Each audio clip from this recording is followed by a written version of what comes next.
is that we have issues as a result of the LTNs going in to Worcester Park. That's the first thing. We wouldn't be having all of these conversations. We wouldn't be needing to find out where specific areas of, that have problems if it wasn't for the LTNs being here in the first place. Local consensus is like if we had a proper consultation from the local residents, we could have avoided it, because there is a money involved which was already spent rather than asking and consultations being taken. We have already spent that money, and it's the local residents who end up paying for it every day in their lives. So if we didn't have COVID and if we didn't have suspension of funding for all highways and transport schemes and a gun to our head by the government and TfL, all it's doing is moving the traffic from one location to another within the residential area.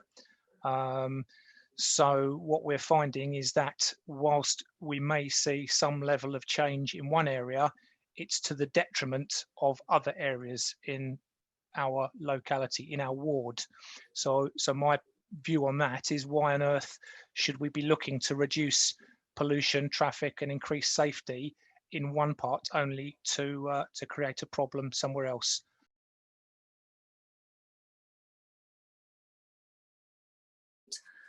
You've created a very unpleasant situation for Ruskin Drive residents, and one which was 100% predictable by anyone who understands the area.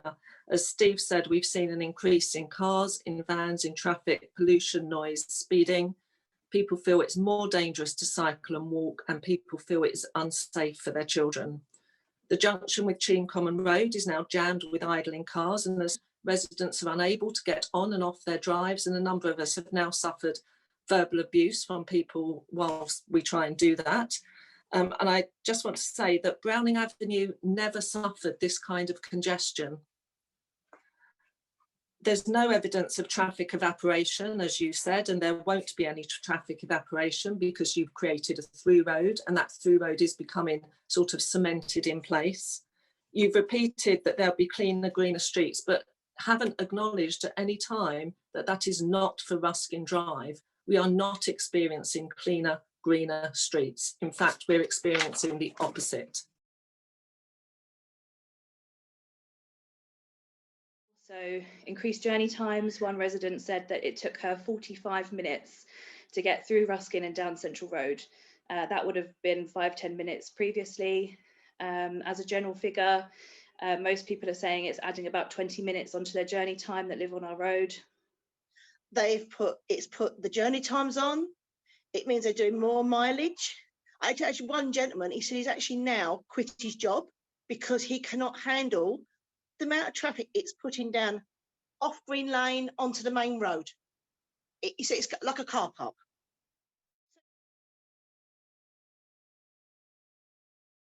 And people are very worried about the dangerous exit from Ruskin Drive. When you turn right out of Ruskin Drive, there's no filter where there is in Green Lane, and you take your life in your hands when you pull across that road. Heavy goods vehicles having to reverse back. They are missing the signage. There's been at least one collision outside the property here, which I've seen, of people trying to turn, trying to reverse back. I'm seeing difficulties on my school run walk where it is busy. Parents are struggling to walk across Ruskin Drive now. Safety. So we're concerned that it's only a matter of time until there's an accident on any of the 3 points in Ruskin, where Dorchester meets Ruskin. That area is just simply not equipped to manage that traffic flow. On the blind bend there of Ruskin as well, I've seen quite a few near misses of cars. At the point of Ruskin actually meeting Cheam Common, I think lots of people have said that. I've also actually seen countless times motorbikes mounting the pavement at the bus gate. That's so they're not caught by the camera, but they're still able to access Browning Avenue. Also noticed lots of people are driving erratically, frustrated with the changes. That could be.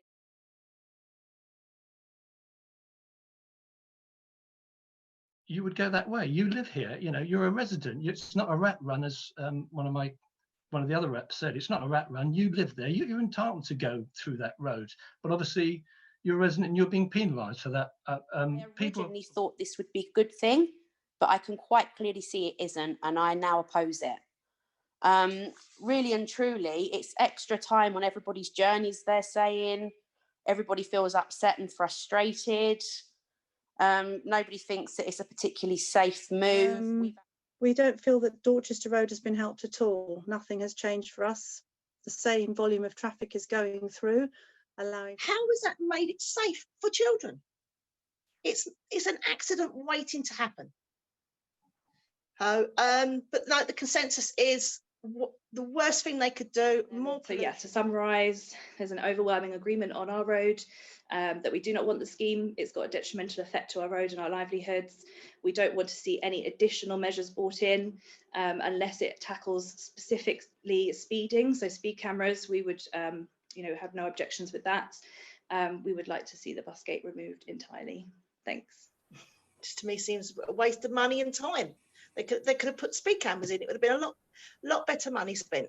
Constantly being called a rat. I'm not. I'm a resident. I have the right to use the roads that I know of around here, and closing these roads has made no help whatsoever.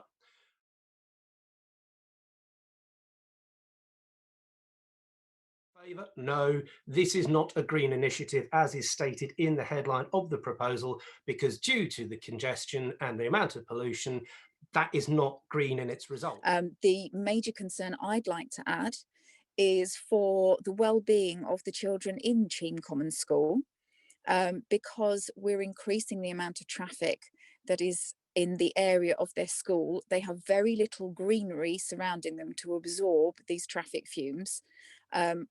And that's a major issue for child health and well-being, as you know, aside from adults. I'm thinking about young developing brains who suffer very badly in polluted areas. And sadly, because we haven't, or somebody hasn't done the traffic modelling to show where the traffic was going to go instead of going down Browning Avenue, we haven't allowed for this increase in pollution. This isn't an acceptable increase in pollution for the children in that school.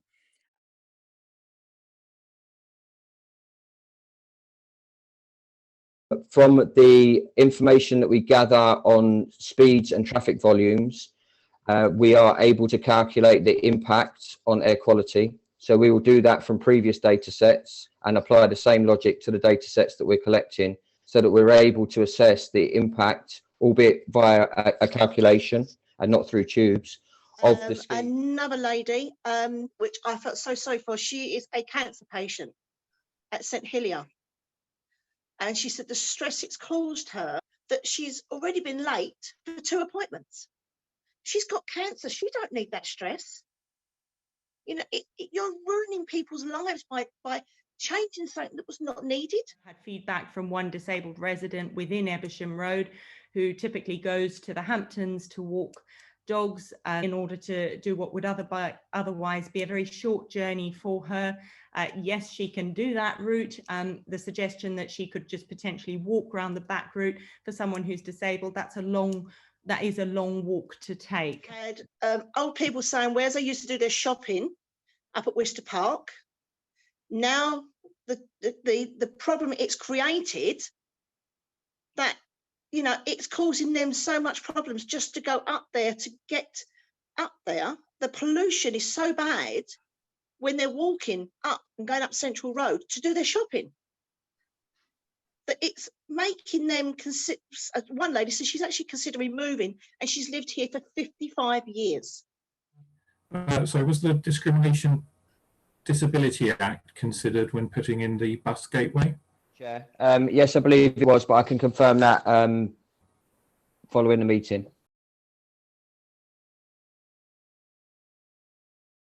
Wasn't consulted upon with residents, was only consulted upon with a very small cycling minority group, has been in discussion for the last 6 years, and yet still never made it across our table. And personally, along with everybody else, I think it's disgraceful.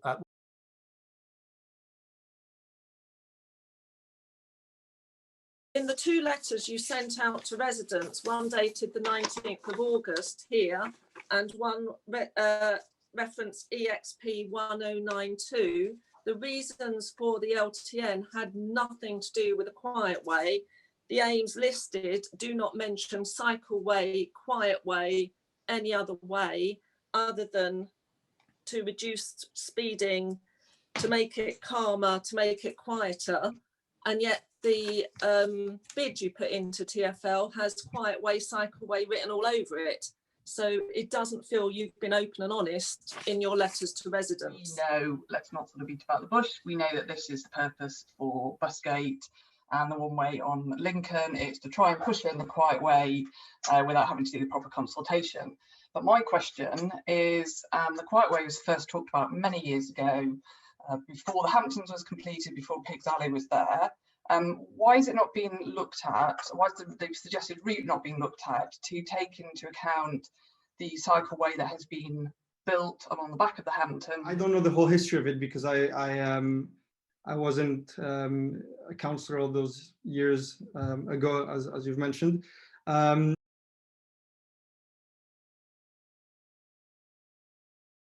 What is your absolute dictionary definition of failure? So we've got it on recording tonight, so we can get rid of this scheme as soon as humanly possible.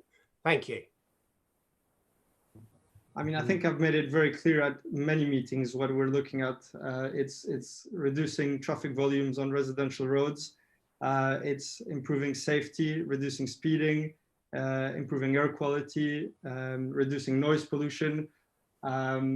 And until we have the data, it's very difficult to give you specific numbers. We've done the maths for you, right? We've done the maths for you. We've even looked at the figures in relation to emissions. We've given you actual car counts. I mean, I don't know what more you need to see. We've got videos of the problems on Ruskin. We've got videos of Central Road. We've got accidents appearing at the top of Ruskin Junction and Cheam Common Road that were not common previously.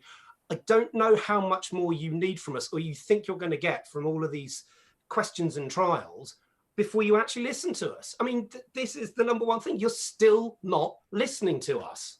We're going to follow it. I'm afraid we will have to agree to disagree on this one. A number of times he's mentioned that if it's not successful, that there would be amendments, changes. He avoided using the word removal.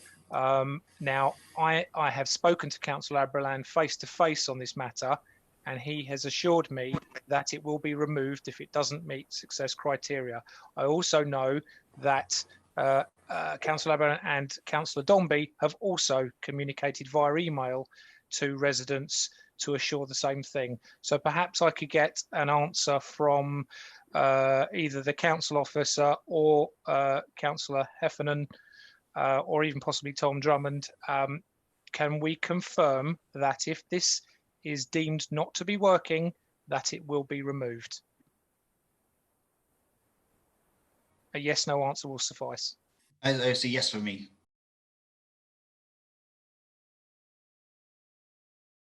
Figures were being used for Browning Avenue, 2,000 vehicles per hour. And it turned out those were massively exaggerated and in fact false.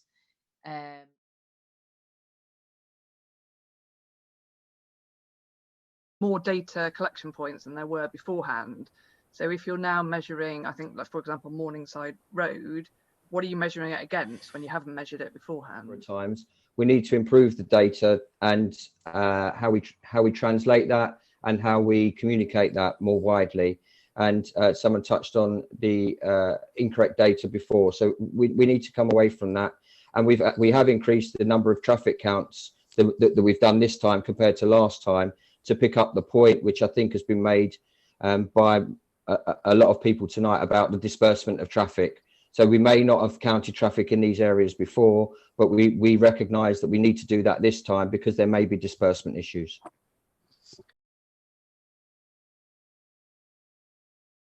Really, the data you are collecting now just is not valid. As Brandon said, we're collecting it, first of all in tier 2, now in lockdown, in half term. Ruskin has no historic data. I just don't know how you can say you'll use it to compare January data to. This data has no validity. The beginning of this week we're in tier 2, and then as of Thursday we're on lockdown. So of course that context will need to be taken into account.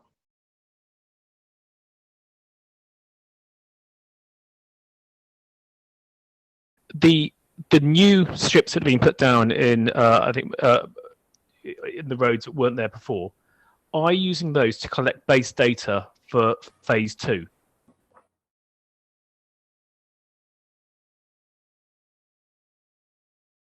If their data comes back supporting that, and we will of course want to look at that, and there's further interventions that are required, then we will consider that alongside, I think, as Councillor Heffernan, yourself and Councillor Aberlan have confirmed, that it may lead to the removal of the scheme if it's not achieving what we set out to achieve. I'm sorry, I've just got to say this. That is an insult. You won't take it out until you've got the data, but All Saints Road was taken out because Councillor Aberlan and others could see there were more cars on the road. We are telling you, and we are showing you evidence of more cars on Ruskin, yet you need the data to prove that. I find that as an insult to the residents of Worcester Park. I just want clarity. It's been mentioned before that other proposed plans to address the problems that this scheme alone has created is potentially to close other roads, which seems unbelievable. I just want some form of clarity that you're not going to consider this further, please, because shutting more roads is just going to make matters ever worse. I think Councillor Aberlan's been clear. I've been clear about assessing the data, and what the data tells us, then interventions may or may not be made, and that may include removing the whole scheme. We just don't know yet. There's no plans to close any other roads as of now, no.